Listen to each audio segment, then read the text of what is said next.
The discovery of the severed arm outside of the Click Clack is the inciting incident of Night in the Woods. It's the moment when the player learns that not all is what it seems in Possum Springs, and that the game is going to be about much more than just a college dropout returning to her hometown. But aside from a few side comments here and there, we don't hear about the arm again until the final act of the game, when we find out that it's all that remains of one of the cult's victims.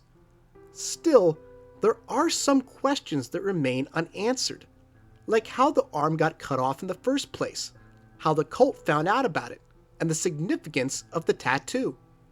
So as we head towards the conclusion of my series on the cult, I think it's about time that we started poking that arm with our tinfoil hats to see if we can get some clarity on what happened here. But before I go on, if you are a Night in the Woods fan, then please be sure to like, subscribe, and consider supporting me with a YouTube channel membership or over on Patreon. My dream is to make these videos full-time someday, and by doing any of those things, you'll be helping make that dream a reality. As I mentioned earlier, the discovery of the severed arm is the game's inciting incident, at least for the more mysterious elements of Night in the Woods. You could certainly make the case that May coming home in the first place is the overall inciting incident, but as far as the macro plot is concerned, it's this macabre sight right here. It takes place on day one, after May and her friends have left the Click Clack diner, where they were having a pizza dinner after band practice. The reactions to the disembodied limb are exactly as you'd expect. Angus and Bea are concerned, while May and Greg can barely contain their curiosity. I can't really blame either response. I'd definitely be feeling the same way as Angus and Bea, but considering that Possum Springs is such a slow, quiet town, I can understand why Greg and May would react this way, on top of the fact that it really is just so in character for them to be amused by something so disturbing. May decides to poke the arm with a stick, moving it around for a while until a tattoo of a diamond is revealed on the forearm. Greg even goes so far as to call it a clue, and although he's clearly joking, he might actually be onto something there. It's a pretty distinctive tattoo, and May even draws it into her journal. The tattoo is never really referenced again, so we don't have much to go on, but personally, I've always thought that it was an allusion to the victim's job. Possum Springs is an old mining and factory town, and both miners and factory workers would have come into contact with diamonds. Miners dig them up, and factory workers use them in the creation of various products, from glasswork to jewelry. It's just a theory, but as you'll see later on, it lines up with the game's themes and some of the other information we've already pieced together here on this channel. In her journal, May also notes that the victim was wearing a military jacket. Combining this with the diamond tattoo, it's a clear indication that the victim was a member of the Diamond Dogs unit and a disciple of Punished Snake, as depicted in Metal Gear Solid 5, The Phantom Pain. Just kidding, of course. But in all seriousness, the military jacket is worth discussing. It might not mean anything. Military jackets are fashionable these days, so plenty of people who aren't veterans wear them. I myself wear one, and I'd be the worst soldier of all time. Like Corporal Jenkins level bad. But it could indicate that our victim served in the army before becoming a miner or a factory worker. Possum Springs does have somewhat of a military tradition, as evidenced by the Navy recruiter and the statues and paintings throughout town. And as you'll see soon enough, this would only deepen the themes at work here. Another detail that stands out to me about the arm is that it appears to have been severed at the upper portion of the limb, where the arm meets the shoulder, and that the cut isn't clean. It's jagged, with an indentation that brings to mind the teeth of a bear trap. And between the brown fur and the shape of it, it almost looks like Angus's arm, which makes me think that it probably belonged to a bear. Once May and her friends have seen the tattoo, Aunt Molly shows up. She says that something bad is going on, and orders everyone to step away from the arm and head on home.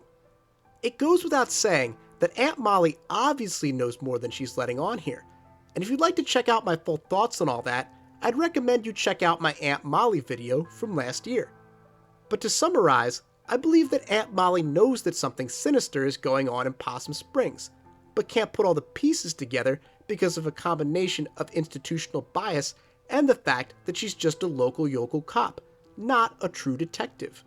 Quite a bit of time passes before we hear about the arm again, but when we do, it's in a conversation with Aunt Molly on day 11. She reveals that the arm came from a middle-aged man, and that he was already dead when it was removed. I've been pretty hard on Aunt Molly on this channel, so I would like to acknowledge that it is pretty cool that she's willing to share information like this with her niece. It's clearly coming from a genuine place, given what she says about May's love of detective stories when she was a kid. Interestingly, this information aligns perfectly with my theory that the diamond tattoo is a reference to the victim's job as a miner or a factory worker. As mentioned by the cult's unnamed leader, big businesses left Possum Springs in the early 90s, about 30 years before the events of the game. So anyone who is in the prime of their working careers at that time, people in their 20s and 30s, were especially screwed over by the economic hardships that struck the town. All of these people would, by 2017, be middle-aged. So the timeline for my theory checks out.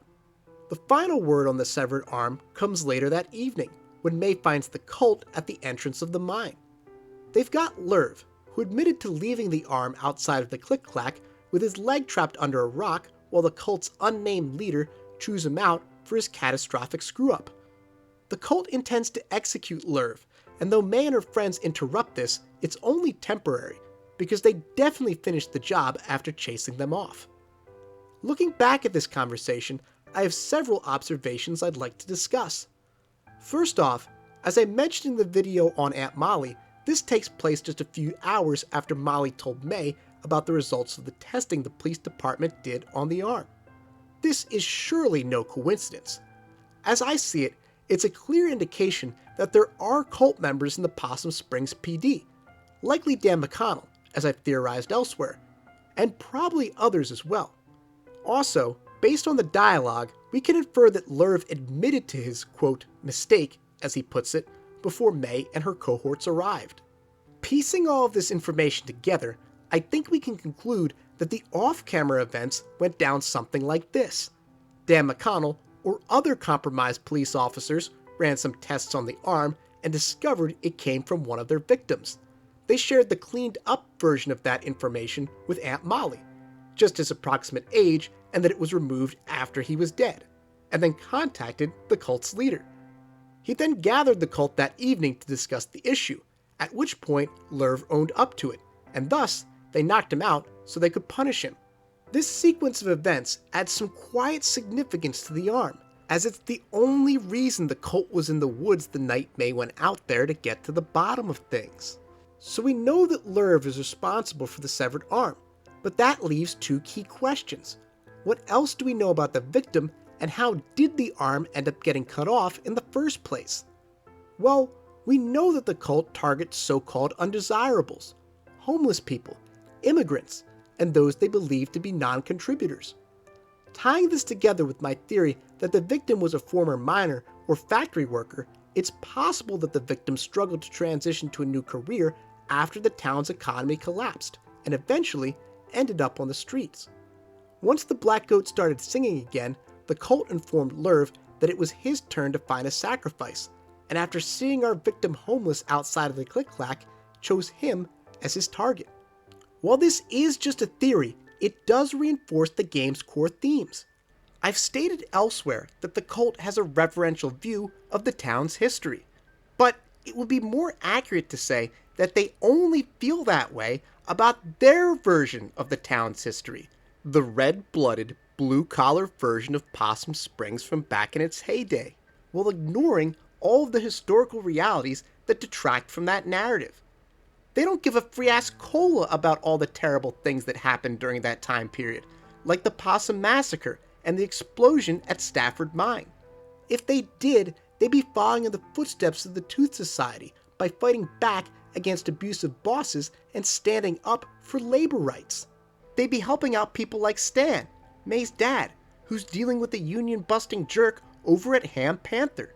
Instead, they've created a conservative murder cult no better than the robber barons and top hat wearing fat cats who used to profit from the misfortunes of their workers. They don't care about the struggling former miners and factory workers. Only the appropriated, pick yourself up by your bootstraps mentality they foisted upon them. This messaging is all over the game, and if our victim is such a person, then it really drives that point home. The same is true if the victim was indeed a member of the military before taking up one of these blue-collar careers. Far too many veterans end up homeless, because just like miners and factory workers, some politicians stop caring about them the minute they're no longer useful to them.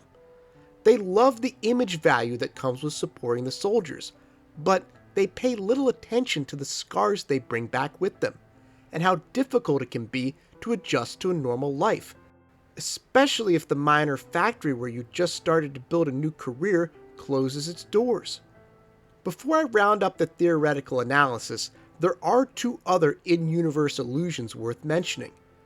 First, the severed arm is likely a callback to Lost Constellation, where Adina Astra must light the arm of a criminal on fire to find the hunter. And at the end of the game, during the battle between Ide and the Party Barn Garage Band, Ide's arm gets cut off when the mine's elevator comes crashing down on him. So in this way, you could say that severed arms bookend the events of Night in the Woods. But why did Lerv cut off the victim's arm? Well, that's probably the hardest part of all this to figure out. He describes leaving the arm behind as a mistake and an accident. And honestly, I think that's probably a fair description for this entire sequence of events. One of the cult's least well thought out strategies, and there are several of them, is the fact that they take turns hunting down victims to sacrifice to the Black Goat, when they've got someone like Ide in their ranks, who's clearly much better at it than the rest of the group. Ide can walk through walls, disappear, and blend in with the shadows, so he can easily sneak up on victims and take them out without a struggle, just as he does at Harfest. Surely, the rest of the cult isn't as well suited to this type of thing. They probably have to rely on deception and traps to catch their victims. I wouldn't be surprised if Lurd caught his in the arm with a bear trap or a similar device, finished the job, but then struggled to get the victim's arm out of the trap. Already nervous and out at night in a compromising position, Lerv panicked and yanked the victim's arm out of the trap, severing it from the rest of the body. He might have even gone back to the scene of the crime to collect both the trap and the arm the following evening, at which point the arm had already been discovered by May. Which brings me to a final question. When did all of this go down? I think it happened the night May came home, which would explain why she found the arm the very next day. It also paints Aunt Molly in a positive light. Again, I think she knows something sinister is going on around Possum Springs, but doesn't have enough evidence to prove it. She might have been out patrolling the town that night because she had a feeling something was about to go down. And if she hadn't found May, Lerv might have found her first, heading home in the darkness, and decided that she would make a better sacrifice than the former factory worker he threw into the pit. Thanks for watching. This is my penultimate video in my ongoing series on the cult. Next month, on the 1-year anniversary of my very first Night in the Woods video that broke through the YouTube algorithm, we're going to finish off this series of essays by summarizing everything we know about the cult.